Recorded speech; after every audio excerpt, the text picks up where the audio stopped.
Jujutsu Kaisen acabó, o al menos eso cree la gente. Si se han fijado en otras caricaturas, animes y demás, se habrán dado cuenta de que siguen sacando productos de estos aun cuando ya acabó la serie, como cuando anunciaron ese juego de Death Note, a pesar de que Death Note lleva sin emitirse bastante tiempo. Pero también cabe recalcar que lograr esto es bastante difícil, y solamente se logra si el autor llega a entregar personajes entrañables. Por eso vemos que series como Dragon Ball siguen sacando series, juguetes e incluso videojuegos. Beyblade y Yu-Gi-Oh siguen sacando cartas y demás. Y creo que una de estas series próximamente será Jujutsu Kaisen, ya que también se está jugando a The Phantom Parade, el gacha de celular que te deja sin Satoru Gojo. Y en cuanto a los personajes de Jujutsu Kaisen, cada quien tendrá su propia lista de quién es su favorito, pero al menos a mí estos son los personajes que más me marcaron durante toda la historia. En el número 5 es Satoru Gojo. Probablemente este personaje debería de ser top 1 para bastantes personas, pero al menos para mí creo que hay mejores. Y no me refiero a que Gojo sea un mal personaje, al contrario. El efecto Satoru Gojo debería de ser estudiado por las grandes universidades para entender por qué todo el mundo se unió para ver la historia de específicamente Satoru Gojo. Y es que el personaje de hecho me encanta bastante porque está escrito como si fuera un villano. Todas aquellas características que le podrías poner a otro personaje que es el antagonista se las pusieron a Satoru Gojo. El disfrute por las peleas, el pequeño egocentrismo en su personalidad y sobre todo la creencia de que es el más fuerte. Y es que creo que la combinación de estas dos características, que esté escrito como un villano y que aparte sea el más fuerte, es lo que hizo de este personaje tan remarcable. Porque sí, hemos visto al más fuerte en otras historias como lo es Baki, pero en ninguna historia se maneja tanto y tan bien el hecho de que todos los eventos en este mundo se muevan alrededor de un personaje como en Jujutsu Kaisen, en donde la mayoría de los eventos se mueven alrededor de Satoru Gojo, un personaje cuya personalidad está moldeada por sus eventos traumáticos y que sus decisiones pueden decidir si sigue o no el curso de la historia. Hacer una historia de un personaje así es igual de difícil que hacer un videojuego de Superman. Por algo no hay videojuegos de Superman, pero sí existió Jujutsu Kaisen. Y es que muy aparte de ser la opción nuclear de Jujutsu Kaisen, en donde los altos mandos podrían usar a Satoru Gojo como un botón para deshacerse de lo que ellos quisieran, Satoru Gojo tomaba las decisiones por sí mismo, dándole su propio racionamiento y sazón a este tipo de historias. Y todo esto es para explicar una sola cosa acerca del personaje, la soledad de Satoru Gojo.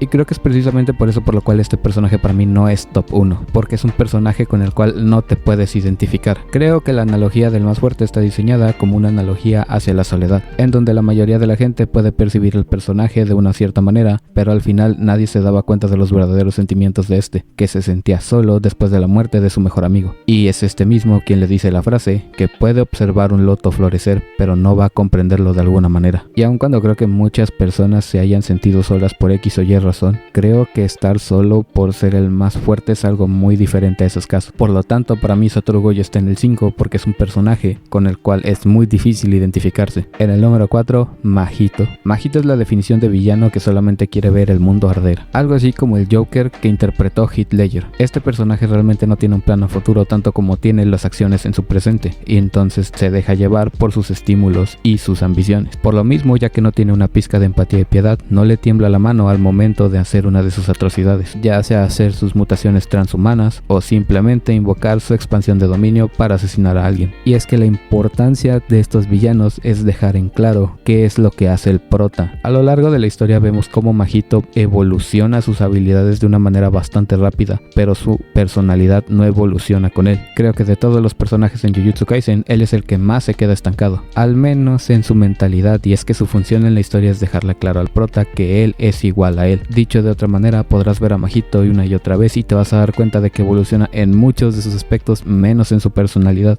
porque está ahí para establecer un punto, uno que el prota cree que es contrario, en donde al final se da cuenta que no, que es igual a él, ya que ninguno de los dos sabe si están tomando las decisiones correctas. Es por eso que era tan importante que Mahito fuera uno de los antagonistas más protagónicos en Jujutsu Kaisen, y es por esa razón que él nos da la mítica batalla del 110%, dándonos así una de las mejores peleas del anime, haciendo de Shibuya todo un escenario, de esta manera marcando la ambigüedad de Jujutsu Kaisen, una historia en donde no solamente hay un bueno y un malo, sino que todas las situaciones tienen matiz. Número 3, Suguru Geto. Jujutsu Kaisen tiene bastantes villanos entrañables, unos mejores que otros, y la verdad es que muchos de ellos tendrán un propósito, pero muchos de ellos no. Geto era de los que tenía propósito contrario a Sukuna, o al menos eso creía él. Y es que al analizar despacio la historia de Suguru Geto me di cuenta de algo. Suguru Geto no tiene enemigos, y en Vinland Saga Thor le dice esto a Thorfinn para que se dé cuenta de que la violencia no es buena, mata el alma y envenena, y que la guerra solamente es una lucha lucha por intereses que no le corresponden. Pero Suguru Geto no puede ponerle una cara a un enemigo tanto como puede llamar monos a los humanos. Todo esto gracias a que fue espectador de la mezquinidad humana. Esto es lo que lleva a Suguru Geto a encerrarse en esa visión tan cerrada que tiene del mundo, en donde el resto del mundo que no puede ser partícipe de la hechicería es llamado un mono, no tomándolo en cuenta como un enemigo, como un ser humano, sino como un mero objeto que puede usar a su voluntad. Y te das cuenta de esto por dos cosas. Una, por el contraste de su carácter, ya que cuando este era amigo de Satoru Gojo, su carácter era amable y firme, y nos dábamos cuenta que se preocupaba por la salud y el bienestar de los demás. Y su cambio de carácter gracias a Toji es bastante radical, dándonos una persona presuntuosa, presumida y arrogante, la cual pasa de ser un humilde servidor a ser el líder de un culto que por cierto está estafando a todos sus donadores, dándote a entender que ve a estas personas más como piezas en un tablero y menos como una persona que pudieran hacerle frente. Y lo que más te da a entender esto es lo que le dice al final a Satoru Gojo, donde sí siempre va a detestar a los monos, pero nunca le guardó rencor a nadie, solo perdió su capacidad de sonreír en un mundo como este. Y es que contrario a Gojo, que está escrito como un villano, Suguru Geto de hecho está escrito como un héroe, debido que lo único que tenía a su favor realmente era un ideal